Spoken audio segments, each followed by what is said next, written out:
할렐루야. 성경 하나님의 말씀을 보겠습니다. 하나님의 말씀은 신명기, 구약성경 신명기서 25장 5절에서 6절까지 말씀입니다. 한 목소리로 합독하시겠습니다. 신명기 25장 5절에서 6절까지 말씀입니다.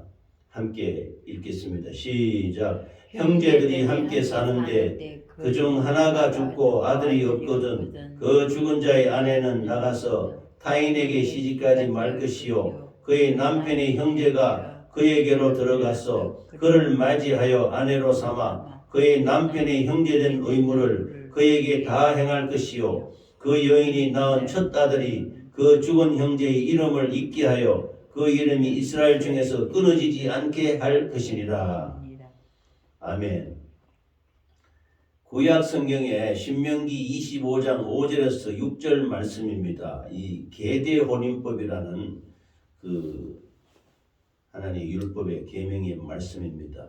그래서 오늘 이 말씀을 중심으로 간절한 소망, 믿음의 계보라는 제목으로 함께 은혜를 나누겠습니다. 같이 말하겠습니다. 시작. 간절한 소망, 믿음의 계보.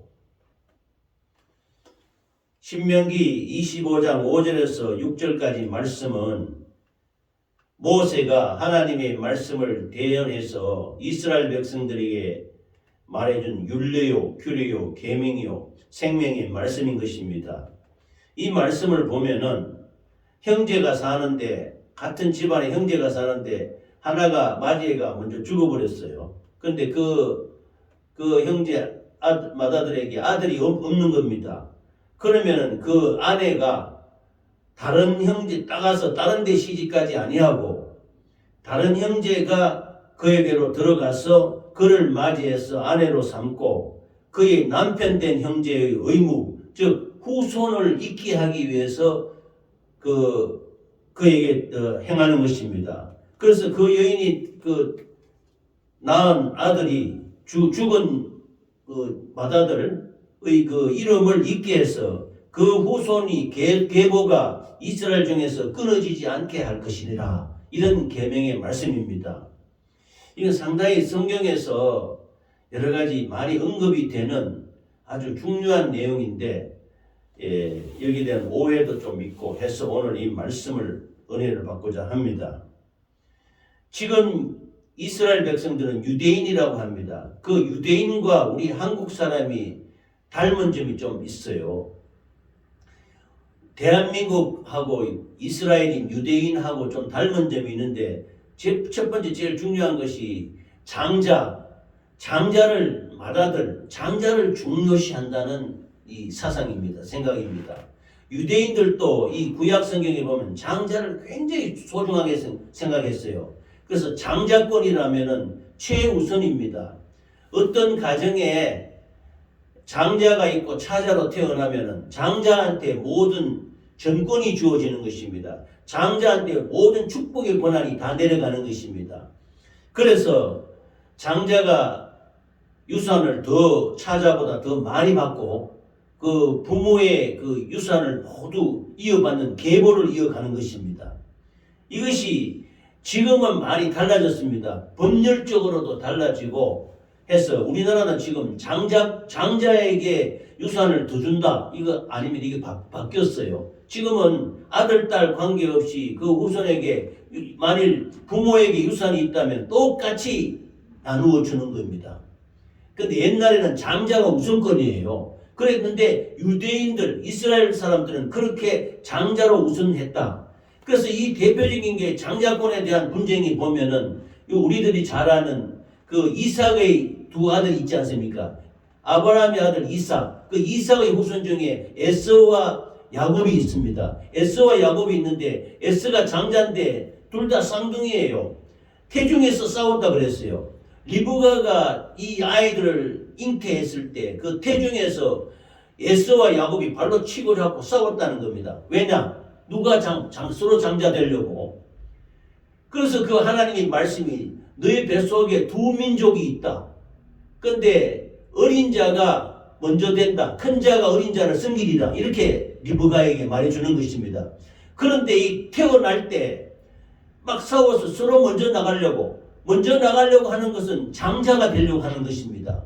그만큼 태중에서조차 또 출산할 때도 서로 먼저 나가려고 이 야곱은 자기 형 에서보다 먼저 나가려고 그 에서의 발목을 잡고 나오는 거예요. 막 쩔 정도로 그렇게 했다.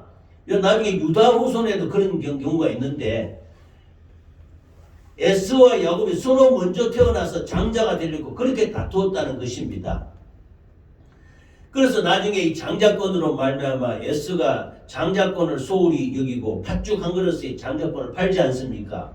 그래서 나중에 역사로 보면 에서는 소멸되어 버리고 에서로 말미암아 태어난 민족이 에돔 족속인데 에돔 족속은 역사에서 사라져 버리는 거예요. 그리고 지금의 이스라엘 유다족 그 야곱의 후손이 이스라엘이 민족이 되는 것입니다. 이렇게 이 장자를 중요시 여기는 것이 유대인과 우리 한국 사람의 닮은 점입니다. 그래서 장자를 중시해서 장자에게 많은 유산을 내려주고 후손이 장자로부터 이어져 내려가는 것입니다. 이것이 계보라 그럽니다. 계보를 다른 말하면 족보죠, 족보. 또 한 가지 다른 측면에서 말씀드리면 유대인과 한국 사람의 닮은 점은 교육열이 굉장히 높습니다.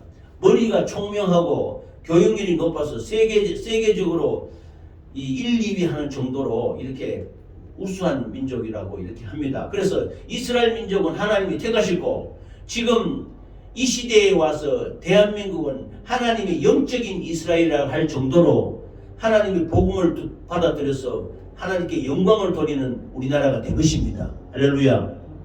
그런데 오늘 본문의 말씀 이 신명기 25장 5절에서 6절 말씀은 계대혼인법이라는 마지가 자식이 없이 죽으면 둘째가 그 아내를 취해서 후사를 잇게 하는 거, 이거를 우리 영적으로 보면 믿음의 계보, 믿음의 후손을 이어나가는 것이 굉장히 중요하다는 것입니다. 교회가 한 당대에 교회가 세워졌다가 없어져 버리는 일에서는 참 곤란한 것이지요. 그래서 지금 시골에 가면 농촌 교회나 이런 데 가면은 나이 많은 어르신들만 남아서 교회가 폐교되는 교회가 많다고 합니다. 참 안타까운 일이지요. 이것만 아니라 교회가 건물만 교회라 하는 것이 아니고 믿음에 구별된 백성이 모이니까 믿음의 후손들을 자꾸 전도하고 이렇게 믿음의 후손전이 이어서서 교회가 왕성하게 하나님의 나라를 이루어야 되는 것입니다. 그래서 첫 번째 말씀이 대를 이어라는 말씀인 것입니다. 하나님의 말씀은 생명인데 이 말씀을 대대 후손을 이어나가라. 그래서 하나님을 사랑하고 그 뜻대로 사는 자에게는 천대까지 복을 내린다 그랬잖아요. 천대까지 복을 내리려면 계보가 후손이 이어져 나가야 된다는 것입니다. 그래서 대를 이어라는 말씀인데 신명기에서는 이 계대혼인법에 대해서 분명한 말씀을 우리에게 주고 있습니다. 이스라엘 민족들이 장자를 중요시했기 때문에 또 그 계보를 이어나가는 것을 소중히 생각했기 때문에 하나님의 신명기 말씀을 이루기 위해서 대를 이어가는 말씀을 잘 지켜나가야 되는 것입니다.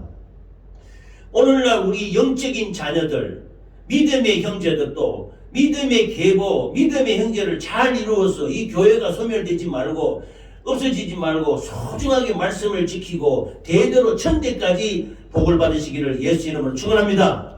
그래서 우리의 후세는 육신의 계보를 이어나가는 것은 이스라엘 구약시대예요. 우리는 영적인 하나님의 말씀을 받고 이어나가는 교회는 하나님의 자녀, 하나님의 믿음의 형제들을 많이 전도하고 양육해서 하나님의 말씀을 이루어서 교회가 하나님을 대대로 천대까지 복을 받는 우리들이 되어야 되는 것입니다. 그래서 하나님의 말씀을 이루는 우리가 되어야 된다는 말씀인 것입니다.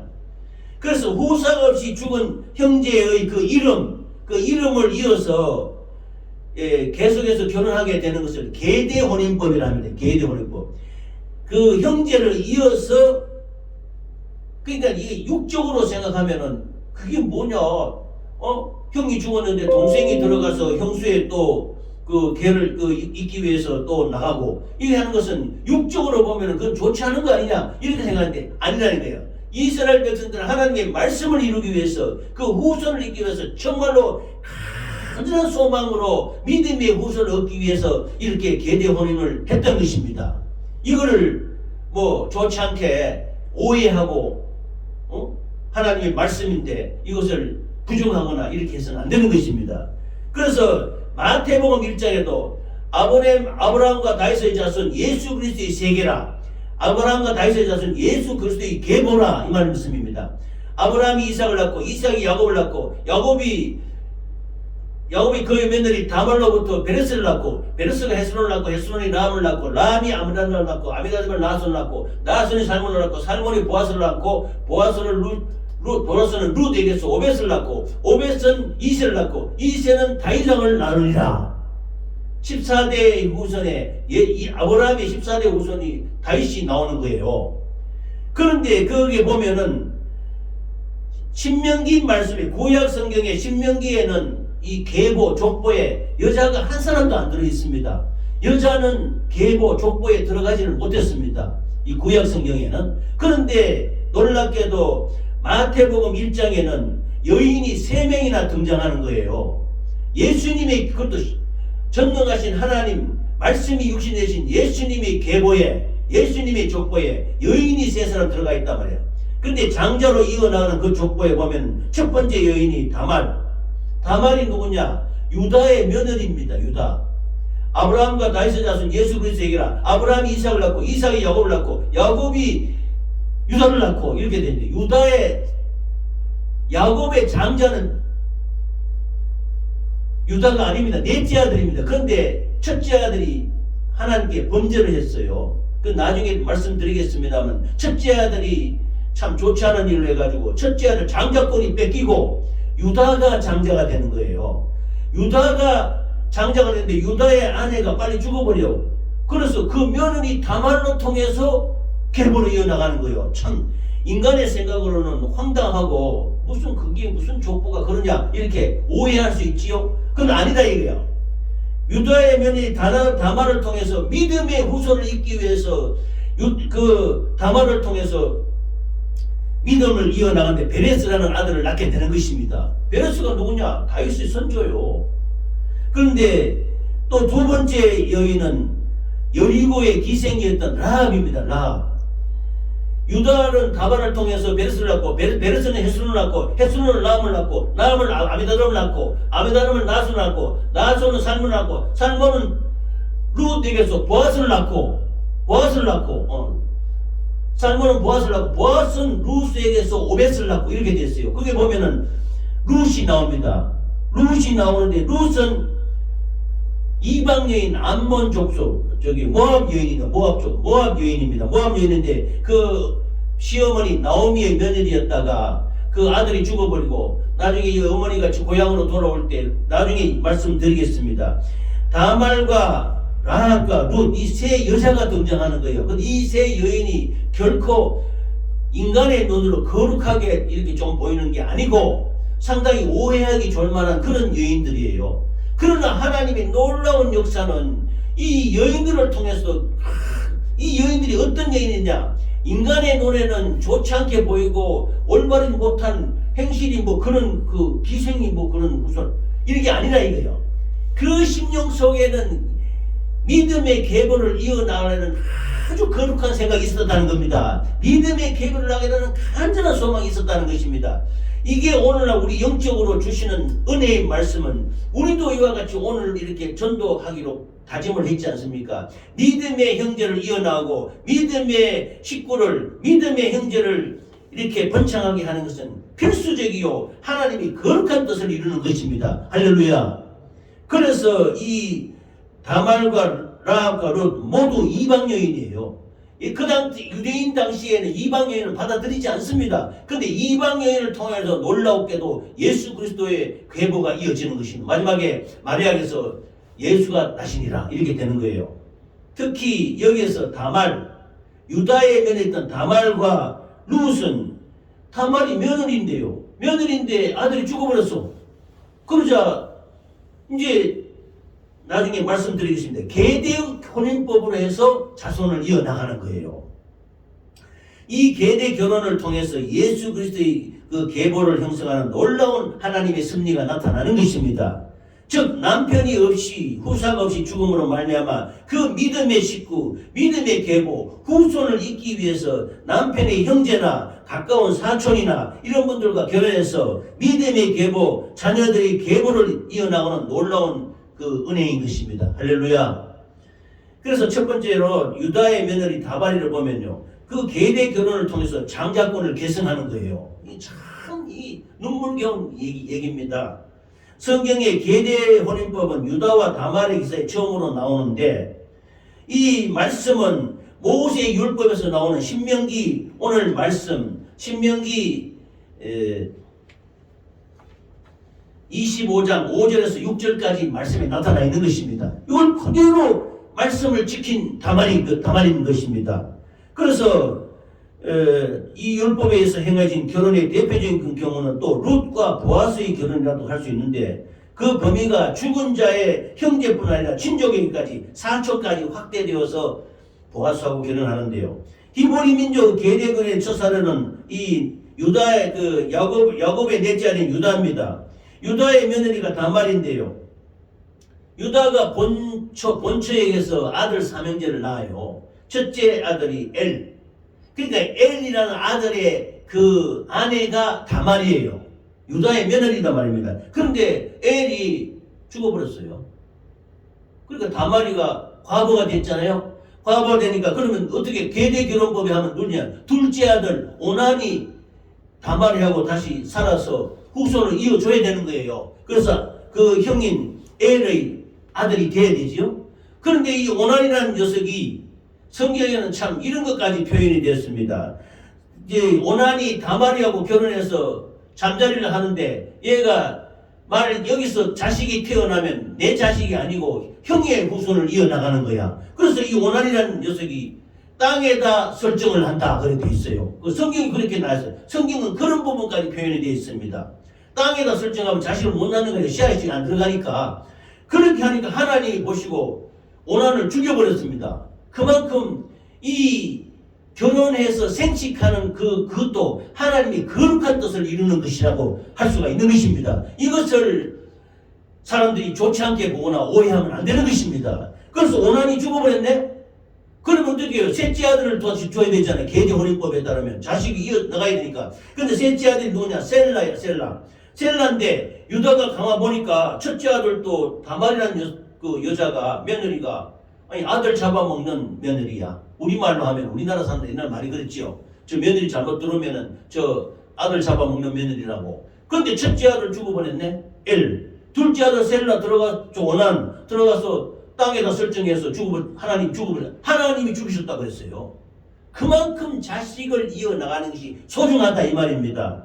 그러자 셋째 아들 셀라인데, 셀라는 아직 어리지만 그래도 다말이하고 다시 결혼시켜서 살아가 후손을 이어야 되지 않습니까? 그런데 이제 셀라를 더 키워서 주마 하고 그런 생각으로 했는데, 유다가 가만 생각하니까 이 큰일 났네. 저 다말이가 자식 잡아먹는 며느리인 것 같아서 안 주는 거예요. 셀라가 커서 어린이 됐는데도 다말이한테 결혼을 안 시키는 거야.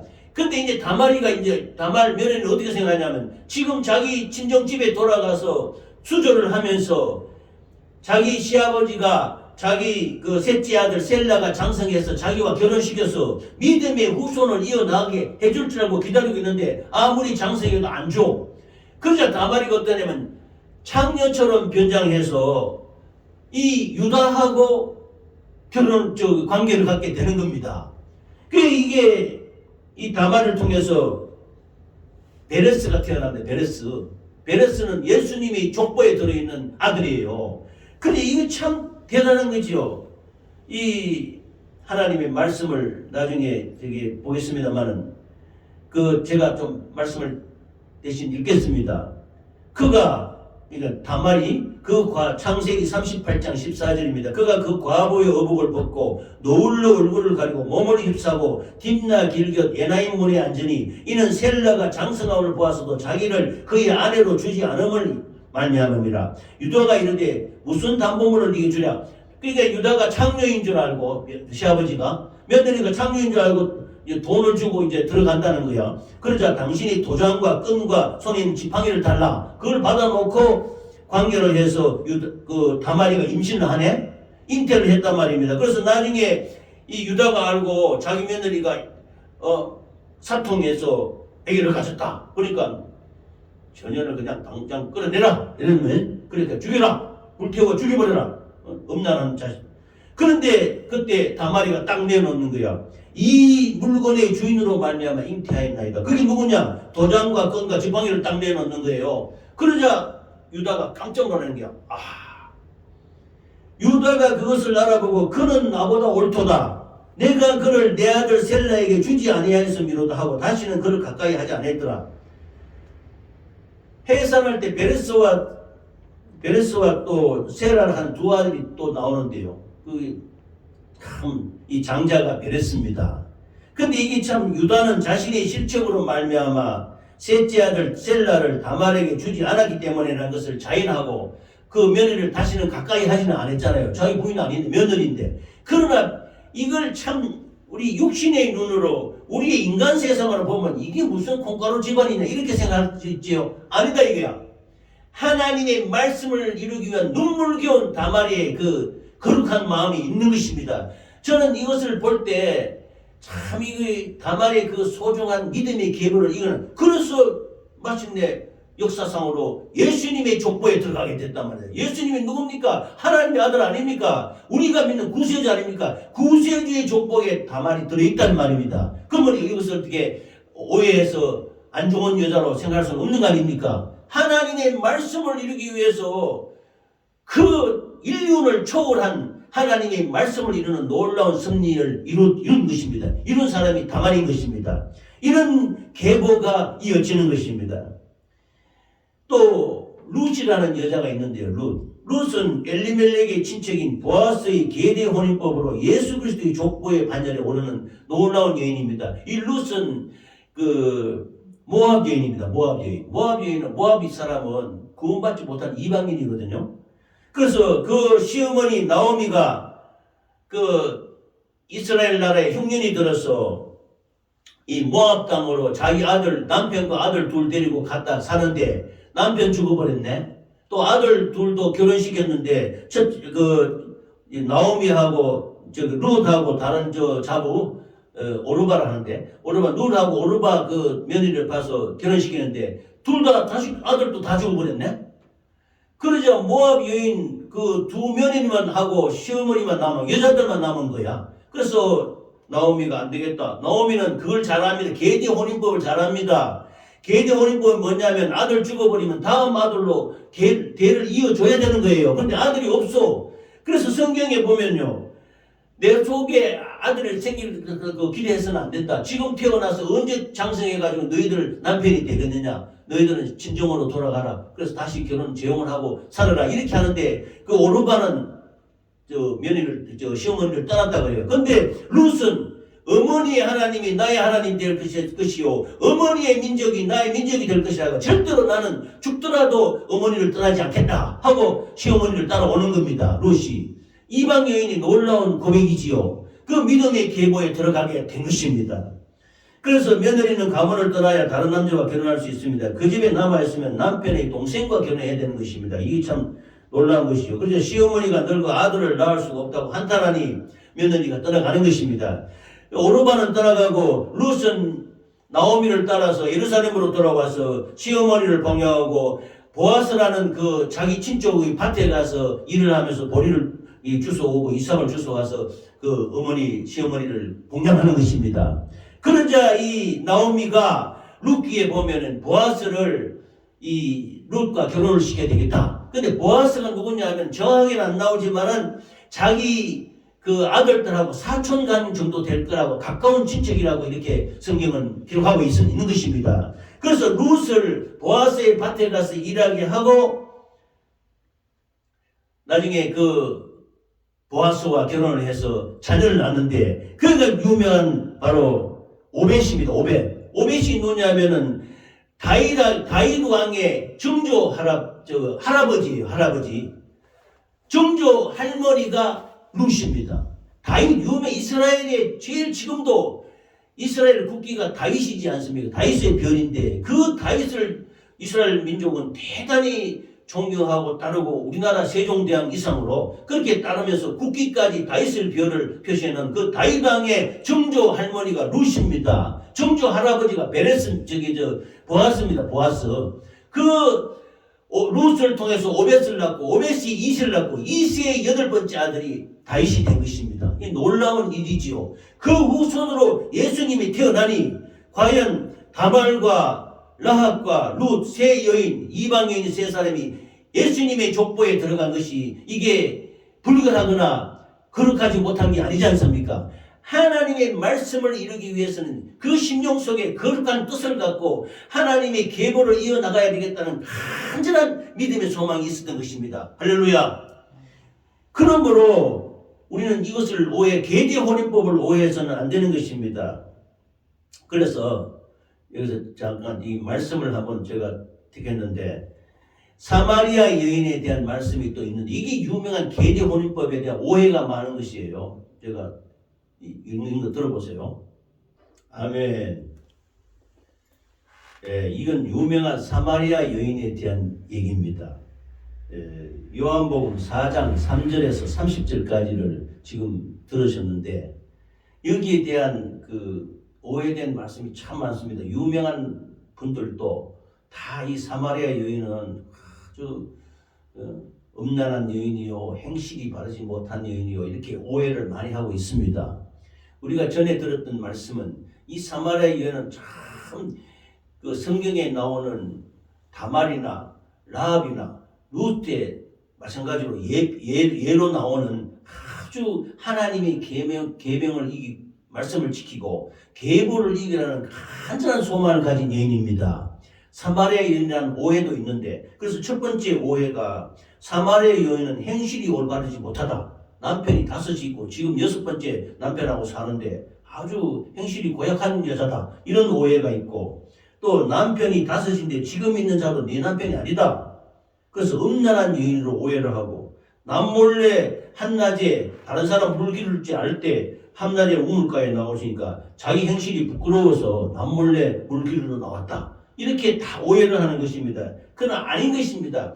제가 이걸 듣고 또 은혜를 받고 했던 것은 계대혼인법에 따르면 이 여인은 정말로 사마리아 여인이지만 사마리아가 여인을 유대인들은 어떻게 취급했냐면 개같이 취급했습니다. 왜냐?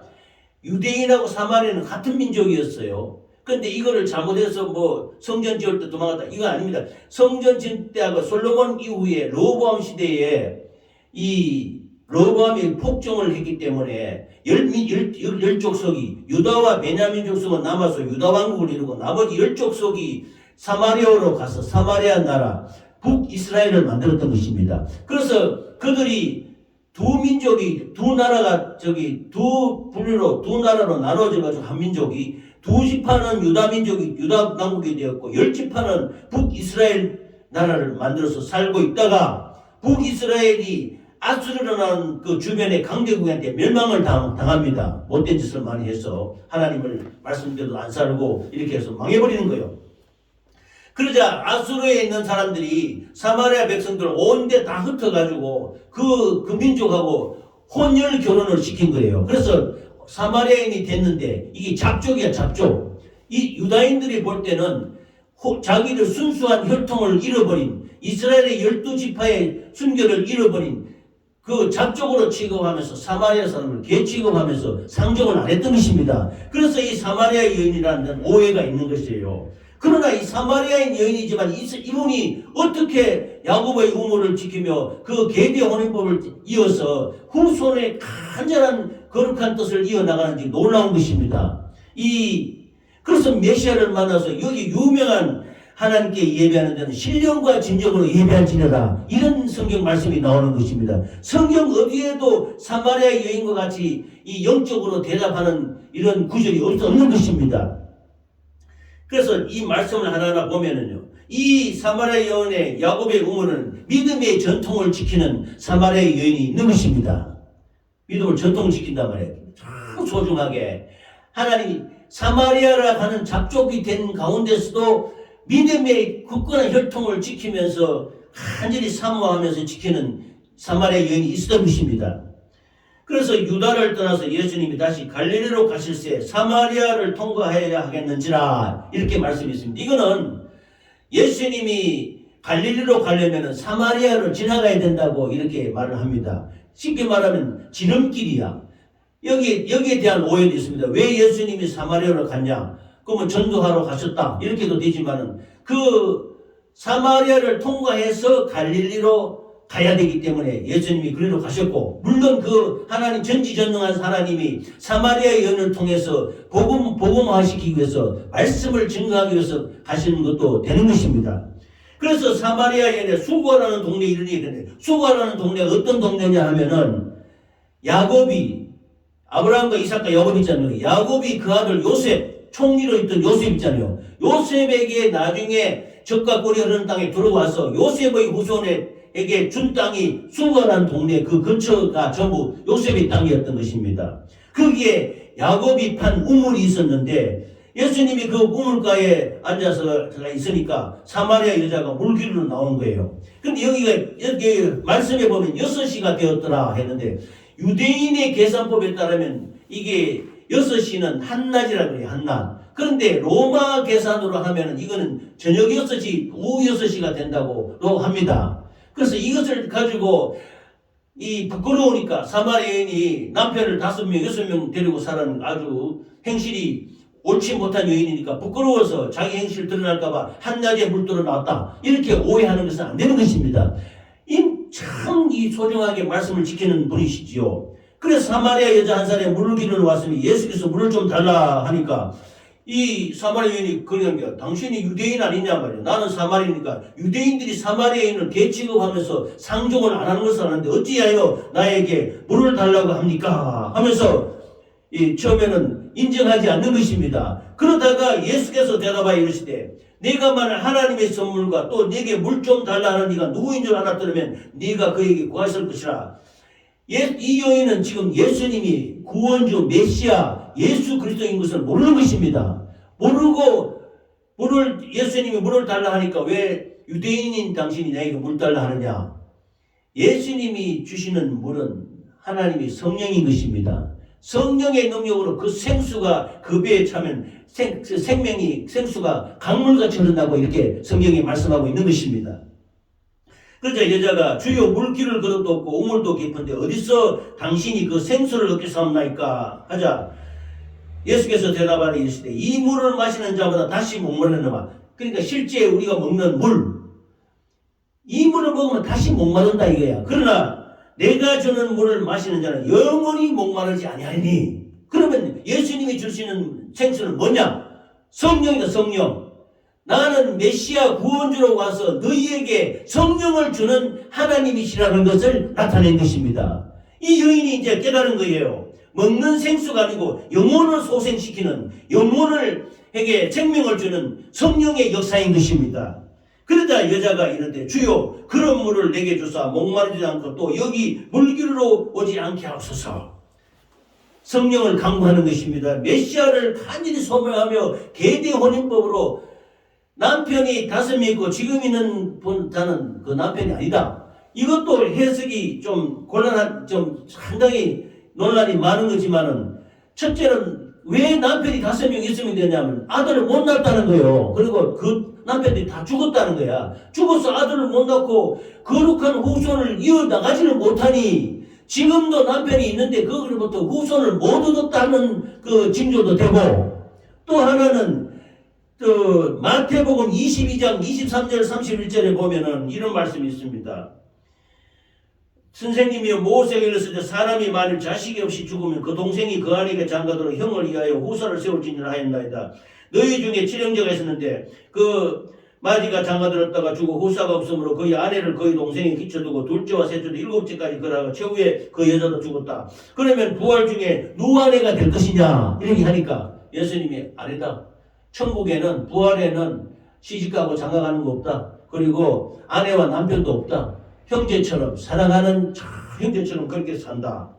그렇게 볼 때 지금 있는 자는 네 남편이 아니라는 것은 후손이 안 태어났다는 겁니다. 그래서 남편이 못됐다는 거죠. 계보를 이어나가지 못했다는 겁니다. 그리고 나중에 예수님은 정성에 계신 하나님이신데 부활 때는 시집 장가가는 거 없다. 그리고 아내 남편이 아니다. 이걸 나타내고 있는 것입니다. 그래서 여자가 이르되 주여 내가 보리는 선지자로서이다. 이렇게 고백하는 거예요. 그래서 선지자가 뭡니까? 구세주라는 뜻입니다. 그래서 그 다음에 이제 나오는 것이 있는데 우리 조상들은 이 산에서 예배하였는데 당신들의 말은 예배할 것이 예루살렘에 있다 하더이다 하면서 행실이 못한 그 못된 여인이 예배에 대해서 얘기하겠습니까? 아니다 이거야. 근데 이분은 말씀을 계보를 그렇게 지키는 정말로 유대의 전통을 끝까지 계명의 말씀을 지켜나가는 분이신 것입니다. 그래서 예배에 대해서 말씀하시는 것입니다. 그래서 너희는 알지 못하는 것을 예수님이 말씀하십니다. 예배하고 우리는 아는 것을 예배하니 이는 구원이 유대인에서 남이라 해서 아버지께 참되게 예배하는 자들은 영과 진리로 신령과 진정으로 예배가 할 때 원하니 곧 이때라 아버지께서는 자기에게 이렇게 예배하는 자들을 찾으시느니라. 예수님과 사마리아 여인이 이런 대화를 하는 거예요. 놀랍지 않습니까? 성경의 어느 부분에 예배에 대해서 신령과 진정으로 예배하는 데 이런 된 이야기를 하는 누가 있습니까? 이 사마리아 여인이다 이거야. 하나님의 거룩한 그 말씀을 지키며 계대 혼인법으로 후손을 이겨나가려 하면서 그렇게 간절히 사모하면서 메시아를 만났다. 그래서 신령과 진정으로 예배할 때가 온다. 내가 곧 메시아다. 이렇게 예수님을 알게 되니 이 4장 26절 말씀에 예수께서 이르시되 내가 말하는 내가 그라 하시니라. 내가 구세주다 이렇게 말씀하시는 것이요. 그러자 마지막에 와서 이 여인이 동네에 물동이를 버려두고 쫓아가서 동네에 가가지고 동네 사람들한테 이야기하는 거예요. 나의 한 일을 다 아시는 내가 행한 이 모든 일을 내게 말한 사람을 와서 보라. 이는 그리스도가 아니냐. 자, 이거를 또 오해하는 사람이 있어요. 자, 이제 동네 사람한테 내가 행한 일 하니까 내가 뭐 남편 여럿이 두고 이렇게 해서 행실이 멀던 같은 여인이 부끄럽지도 않게 이 일을 말하냐? 아니다 이거야. 아니고 하나님의 말씀을 지키고 믿음의 후손 계보를 이어나가기 위한 간절히 소망 말하는 그 여인에게 동네 사람이 얼마나 올바르게 훌륭한 것으로 받겠습니까? 이스라엘 민족 백성들인데 사마리아인이지만 하나님의 말씀을 지켜나갔던 그 동네 사람들인 것입니다. 그러자 이 동네 사람이 내게 말하는 그가 메시아임을 알고 그리스도가 아니냐 그랬습니다. 그리스도가 뭡니까? 왕이요 선지자요 제사장입니다. 구세주입니다. 메시아입니다. 동네 사람들한테 내가 메시아를 만났다 이거야. 내가 하는 이 모든 5, 6명 남편을 두고 내가 후손을 기다리는 간절한 이 소망을 알고 계시는 미리 다 알고 계시는 메시아 그리스도가 오셨다는 거야. 그런 말하니까 동네 사람들이 메시아가 오셨다고 우르르 다 나와서 예수께로 나오니라. 마지막 절에 그렇게 말씀하셨던 것입니다. 할렐루야. 이거 정말로 놀라운 일이지요. 이 사마리아 여인에 대한 는 정말로 이스라엘 민족이 복음의 계보, 믿음의 계보를 이어나가는 간절한 소망이 있는 것입니다. 우리도 정말 우리를 영적으로 보면은 우리도 교회를 세워서 정말로 믿음의 형제들을 구원하고 복음 전하는 것이 간절한 이 사마리아 여인과 같이 정말로 믿음의 후손을 이어나가야 되겠다. 교회를 형제를 이루고 믿음의 계보를 이어나가는 믿음의 후손을 이어가는 복음 전도를 위한 기도와 전도가 계속 되어야 되는 것입니다. 할렐루야. 그래서 재림하신 예수님의 소망이 곧 메시아의 소망입니다. 사마리아인에 나타났던 예수님은 사마리아 여인과 동네 사람들이 그리스도로 알고 그에게 나와서 예수 믿었던 것입니다. 할렐루야. 그 사마리아 동네 사람들 다 예수 믿었다는 거야. 그럼 예수 믿으면 뭐면 구원받았다는 것이지요. 근데 지금은 메시아께서 우리가 장차 재림 내가 다시 오리라 재림의 약속을 우리에게 주지 않으셨습니까? 예수님이 아니고 성령을 통해서 이 예수님이 장차에 우리 재림하신 예수님이 우리가 소망 가운데 복음 전도하며 메시아를 간절히 사모하는 저와 여러분이 되시길 바랍니다. 오늘 내용이 상당히 방대하고 길어서 제가 설명하는데 시간이 좀 걸리고 나중에 필요할 때 더 또 말씀을 증거해야 되겠습니다. 그러나 이 사마리아 여인과 또 성령 예수님의 계보에 나오는 다말과 라합과 룻 이런 이방 여인이 나오는데 신령한 계보에 영적인 계보에 놀라운 하나님의 계보에 이런 여인들이 들어있다는 것은 결코 이런 여인들이 행실이 옳지 못하거나 이방 여인으로서 무슨 족보가 그런 게 있냐 이게 아니라는 거야. 거룩하게 사모하며 간절히 하나님을 기다리며 믿음의 후손을 이어나가는 간절한 자에게 마침내 메시아를 출생하는 계보에 들어가는 거룩한 족보에 속했다는 것입니다. 할렐루야. 이와 마찬가지로 사마리아 여인도 간절하게 하나님의 말씀을 지키며 유대의 전통을 지켜서 그 자기 계보를 이어나가려는 간절한 소망 가운데 예수님을 만나서 우물가에서 그 물은 아니지만은 영원히 목마르다는 생수를 너에게 주리라. 예수님의 말씀을 듣고 할렐루야 이가 그리스도가 아니냐 하고 동네 사람에게 나의 하는 행실을 다 알고 계시는 그리스도가 오셨다. 그래서 나와서 동네 사람들 모두 예수 믿게 되었다는 것입니다. 할렐루야. 그러므로 우리는 지금 이 시대에 우리가 살아가는 것은 이 계대 혼인법에 대한 여러 가지를 말씀을 통해서 우리가 정말로 믿음의 소중한 교회를 이루고 믿음의 형제의 계보를 이어나가는 저와 여러분이 되시기 바랍니다. 육신의 혈통으로는 안 될 수도 있어요. 그러나 정말 믿음 안에 영적으로 지경을 넓히고 형제를 더 많이 만들고 생산내가 나가는 거죠. 전도로 해서 교회를 이루어 나가는 저와 여러분이 되시기를 예수 이름으로 축원합니다.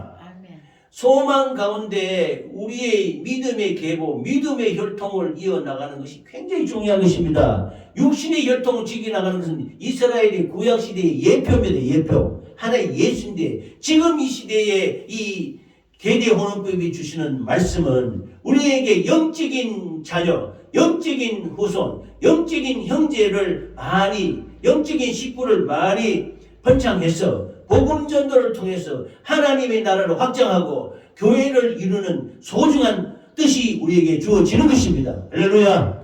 이 뜻을 이루는 저와 우리 만나교회가 되시기를 예수 이름으로 축원합니다. 아멘. 할렐루야. 아멘. 이 시간 내용이 상당히 길어서 제가 설명하는데 좀 빨리 설명하는 걸 했지만 많이 설명을 줄였습니다만은 그 확실한 그 줄거리는 이해가 되지 않습니까? 다음 기회가 있으면 또 한번 말씀 전하기로 하고 이 말씀을 붙들고 우리가 정말로 사람의 눈에 보이는 행실은 이건 아닌 것입니다. 정말로 그 영적 중심 속에 우리의 심령 중심 속에 하나님을 사모하고 성령을 사모하고 믿음의 형제 자매를 사모하는 간절함이 있어야 되는 것입니다.